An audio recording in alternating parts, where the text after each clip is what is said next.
Hello everyone, स्वागत है आपका मेरे YouTube channel on the wheels पे। मेरा नाम है श्वेतांबर और आज हम बात करने वाले हैं एडास के बारे में। तो एडास क्या है, एडास में क्या क्या फीचर्स इंक्लूडेड होते हैं, एडास कितने लेवल का होता है। तो चलिए शुरू करते हैं और जानते हैं एडास क्या है। तो पहले ADAS stands for advance driver assistance system. Usually क्या होता है कि जितनी भी एक्सीडेंट्स होते हैं तो mostly because of the human errors. तो एक एडास एक फीचर है जो कि हमें जो हेल्प करता है to detect and prevent this errors. So ADAS के हेल्प से एडास के फीचर के हेल्प से अभी हम 90% तक एक्सीडेंट को प्रिवेंट कर सकते हैं ना। It's big number. तो और काफ़ी लोगों की जानें बच सकती है। एडास टोटल 6 लेवल का होता है। लेवल 0 से स्टार्ट होता है और 5 तक। Level 0, 1, 2, 3, 4 and 5। तो टोटल 6 लेवल तक का एडास होता है। और अभी जो है लेटेस्ट एडास लेवल 2 ही है। मैक्सिमम एडास लेवल 2 है। एडास लेवल 3 कुछ कंपनियां हैं जो काम कर रही है उस पर। तो अभी 2 ही तक है। और जो कि आप most popular car autonomous cars में कंसिडर करते हैं टेस्ला को। तो टेस्ला का भी लेवल अभी एडास लेवल 2 ही है। एमजी वाले भी क्लेम करते हैं कि एमजी एस्टर में एडास लेवल 2 है, बट आई थिंक डिफरेंस काफ़ी ज़्यादा है दोनों के लेवल 2 एडास में। ठीक है।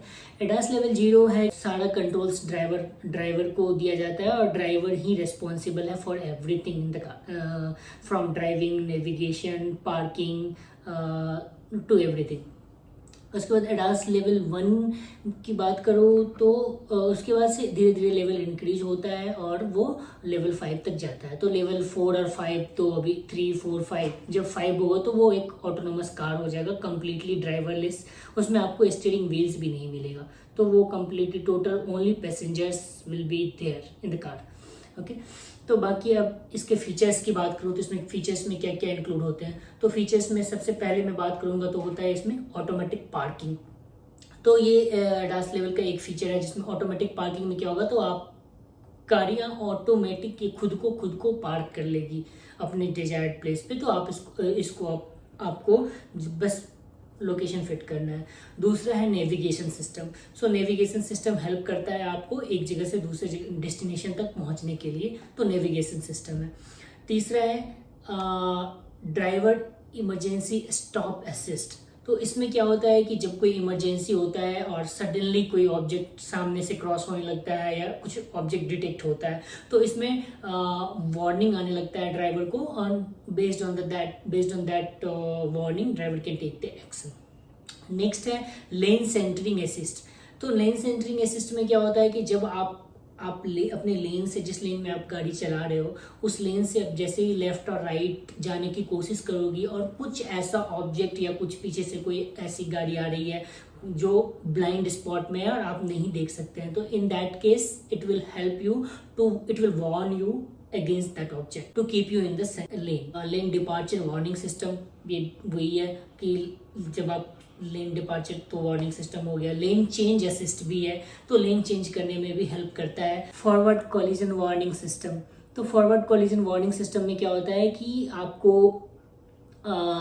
ये जब सामने से कोई गाड़ी जा रही है और पीछे हमारी गाड़ी है तो एक पर्टिकुलर डिस्टेंस मेंटेन करती है और उससे अगर क्रॉस होता है तो ये वार्निंग अलर्ट करने लगता है हमें।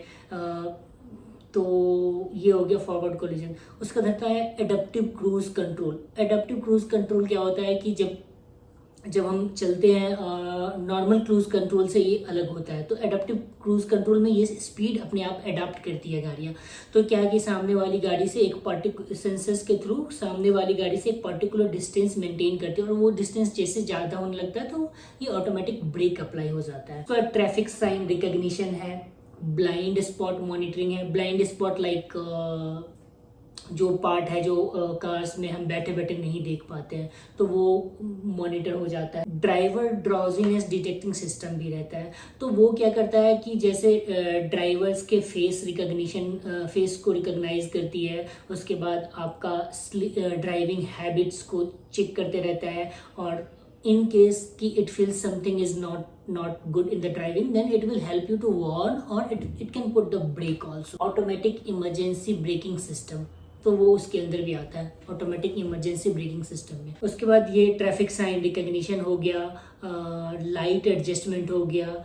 तो ये सारी चीज़ें हैं जो सब मिलके एक सिस्टम प्रोवाइड करता है, kind of ecosystem, and which will help to prevent in better driving and driving experience, and help to prevent the accidents, future accidents. काफ़ी हद तक इसको अवॉइड किया जा सकता है। तो गाड़ियों में ये काम कैसे करता है, इसमें काफ़ी सारे सेंसर्स होते हैं, लाइक रडार होता है, लेडर्स होता है, कैमरास, उसके बाद सॉफ्टवेयर, एआई, सब चीज़ों को मिला के ये एक सिस्टम डिज़ाइन किया जाता है। और काफ़ी हद तक ये लाइक द वर्क ये अभी तक फुली ऑटोनोमस हुआ नहीं है कार, अभी काफ़ी टाइम लगेगा मुझे लगता है। तो जब हो जाएगा तो I think we can accident को काफ़ी हद तक प्रिवेंट किया जा सकेगा। उसके बाद अभी तो काफ़ी जगह पे ड्राइवरलेस टैक्सी है, जो कि लेवल 3 में कंसिडर कर सकते हैं, लेवल 3 एडास में। तो वो